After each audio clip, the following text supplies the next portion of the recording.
Hello and welcome to my YouTube channel. आज के video में हम डिस्कस करेंगे आईपीसी 1860 चैप्टर 3 जो पनिशमेंट के बारे में है।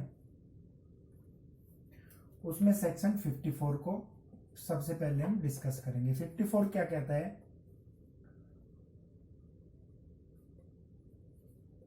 Commutation of sentence of death. ठीक है, यानी मृत्युदंड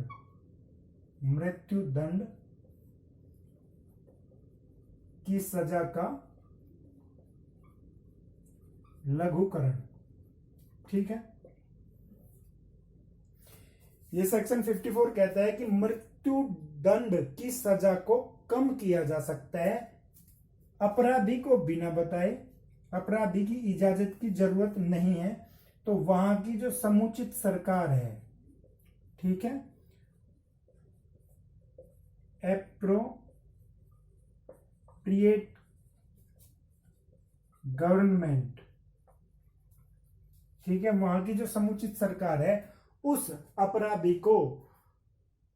अपराधी की मृत्युदंड की सजा को कम कर सकती है। अब ये समुचित सरकार किसे कहेंगे? ये सेक्शन 55A में दिया गया है कि 54 और 55 में जो सजा का लघुकरण किया गया है उसमें एप्रोप्रिएट गवर्नमेंट से, समुचित सरकार से मतलब है कि जहां सेंट्रल गवर्नमेंट की एग्जीक्यूटिव पावर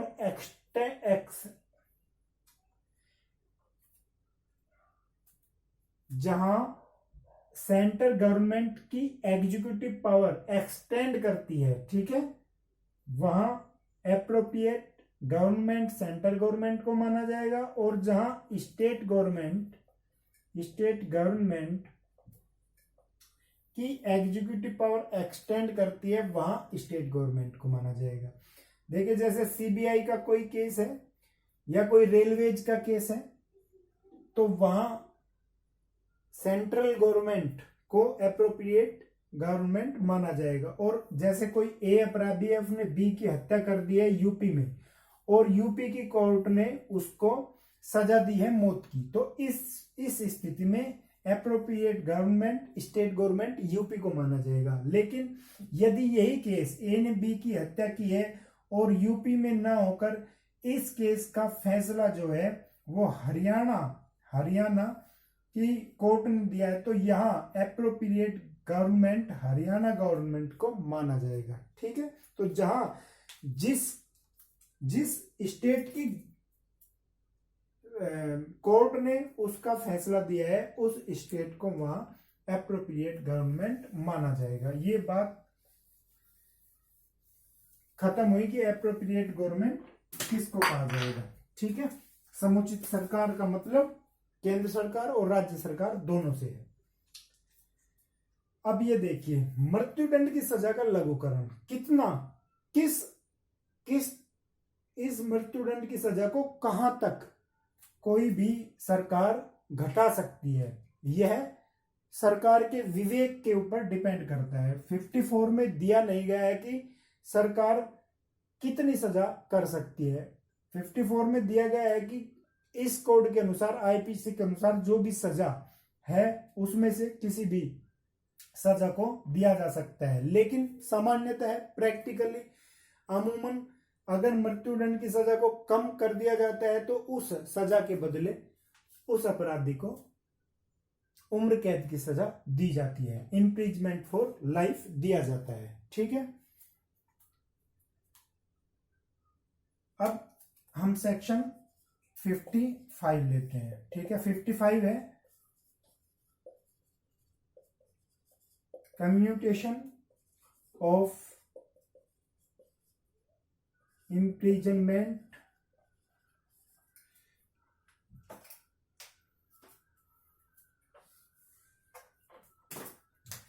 commutation of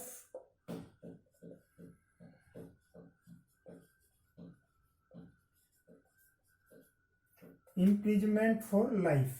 ठीक है, आजीवन कारावास आजीवन कारावास की सजा का लघुकरण। ठीक है, आजीवन कारावास की सजा का लघुकरण।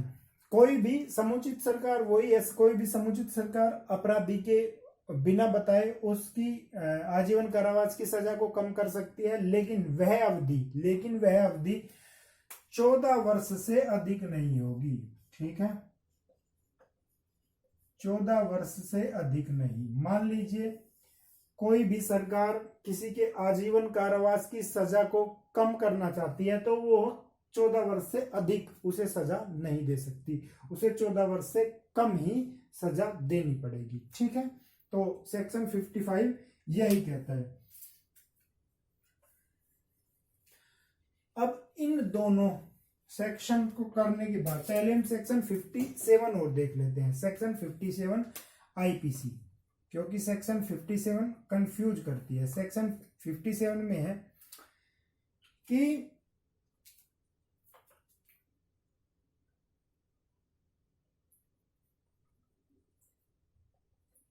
फ्रैक्शन ऑफ टर्म्स ऑफ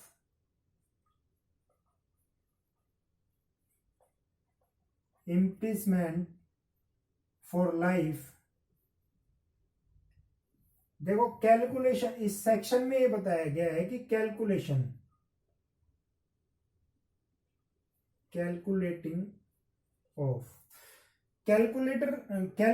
जब हम करेंगे, कैलकुलेशन जब करेंगे fraction of terms of imprisonment of life, जब आजीवन कारावास की अवधि के भिन्नात्मक रूपों से उसका हिसाब किताब लगाया जाएगा, तो वहां सजा की अवधि, आजीवन कारावास की सजा की अवधि 20 वर्ष 20 ईयर माना जाएगा। ठीक है, माना गया है।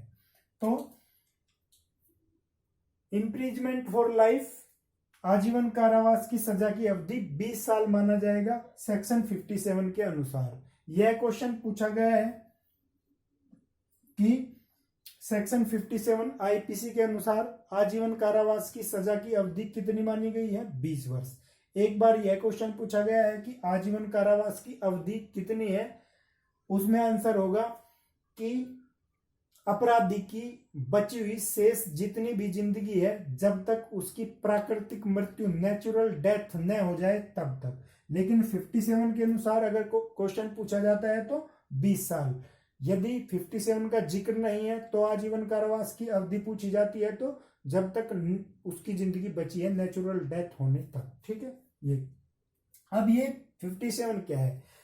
57 में कोई कंफ्यूजन की जरूरत नहीं है। 57 उस चीज के लिए दी गई है, जैसे आईपीसी में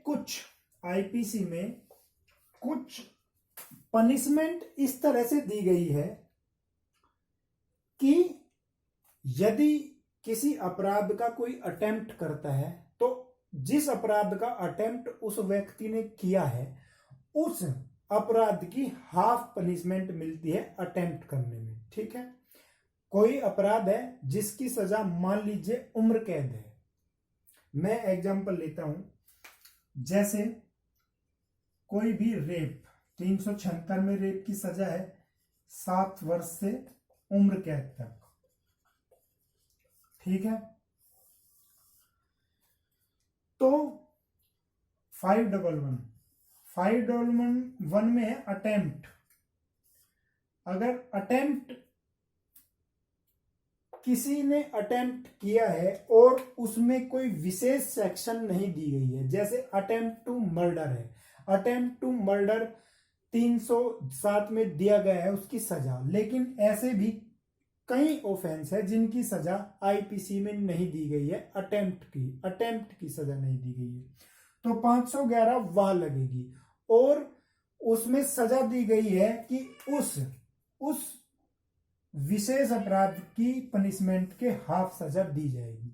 जैसे किसी ने रेप किया है तो अटेम्प्ट टू रेप की सजा आईपीसी में कहीं भी बताई नहीं गई है, तो उस पर हम 511 लगती है। 511 में क्या पनिशमेंट होगी कि 7 वर्ष से उम्र कैद इसकी सजा है, तो उम्र कैद की अगर हाफ करनी हो, उम्र कैद की अगर हाफ करनी हो तो उम्र कैद की सजा को कितना माना जाएगा? तो उस स्थिति में, उस सिचुएशन में उम्र कैद को 57 के अनुसार 20 वर्ष माना जाएगा।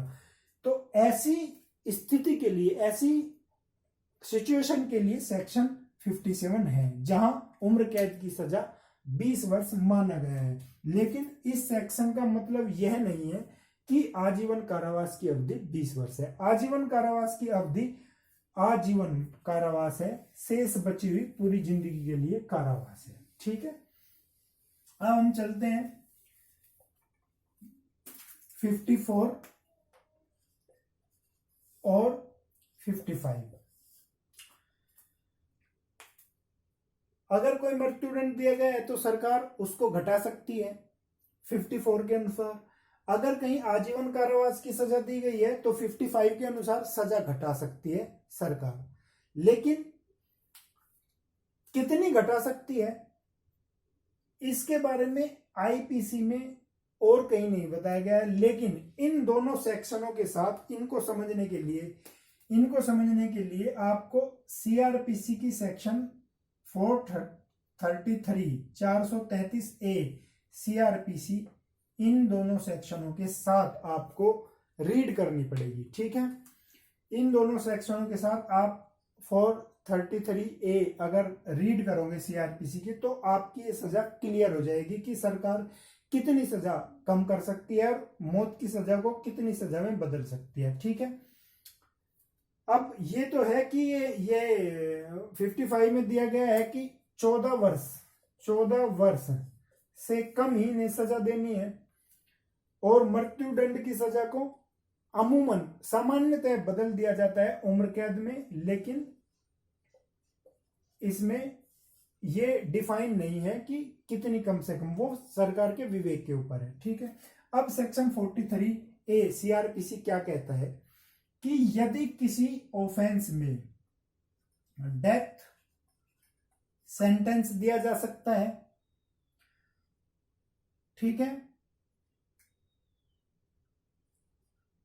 और डेथ सेंटेंस दिया जा सकता है और यदि डेथ सेंटेंस को उम्र कैद में बदल दिया गया है, डेथ सेंटेंस दिया जा सकता है या डेथ सेंटेंस को उम्र कैद में बदल दिया गया है, तो वहां जो सरकार है जो समुचित सरकार है, जो एप्रोप्रिएट गवर्नमेंट है, वो उसको 14 वर्ष से कम नहीं कर सकती उस सजा की अवधि को। ठीक है, क्लियर है?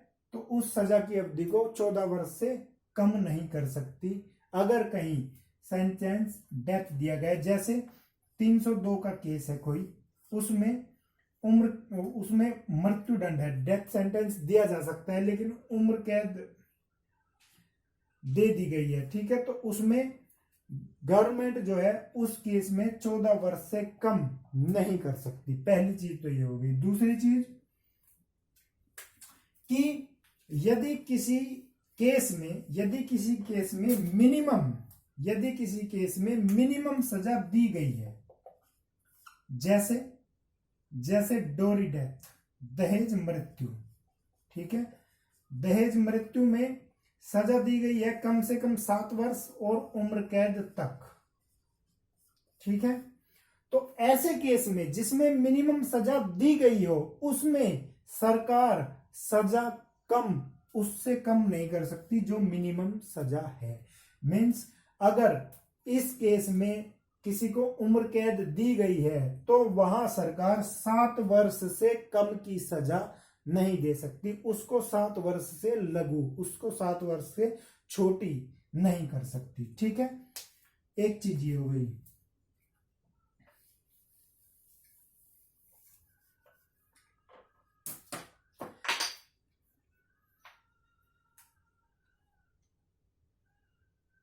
तो